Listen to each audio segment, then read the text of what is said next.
If you believe the upper caste has always oppressed the lower caste, you are wrong, and here's why. Before you scroll and report this, before you assume what I'm about to say, listen to that sentence again. The upper caste has always oppressed the lower caste.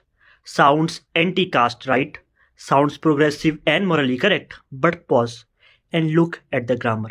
What does this sentence already certify as true? First, it certifies that caste exists historically and even today, yes. Second, it certifies something dangerous, that within this caste system there are legitimate categories called upper and lower. Even while condemning oppression, the system quietly approves that very idea that made oppression possible in the first place, that some castes are upper, and that's the smuggling act. You condemn casteism with one hand and with other you stamp the hierarchy as real. Yes, historically groups identifying as Brahmin Kshatri positioned themselves on dominant side of history or society. They used religion, institution and social control to oppress other for centuries. That history is undeniable. But watch the shift. We go from saying certain group historically created systems of domination to saying upper caste oppresses lower caste. That shift is not harmless. Now caste is no longer a historical mechanism, it becomes a present identity map. Upper people, upper caste, lower caste. It becomes this permanent strata.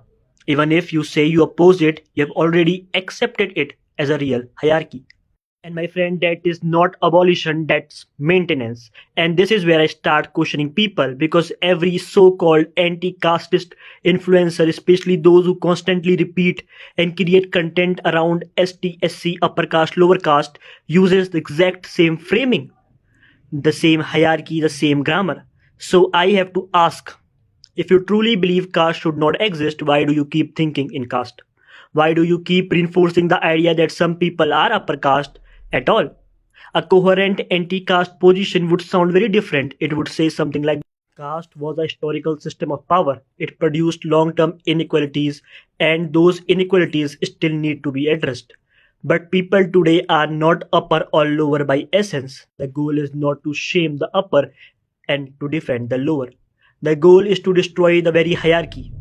And you cannot dismantle hierarchy by speaking its language. So if you believe upper caste has always oppressed the lower caste, you are not wrong about history, but you are wrong how caste actually ends. Because future cannot be built using the grammar of hierarchy you claim to oppose by bifurcating society again into upper and lower caste. Thank you.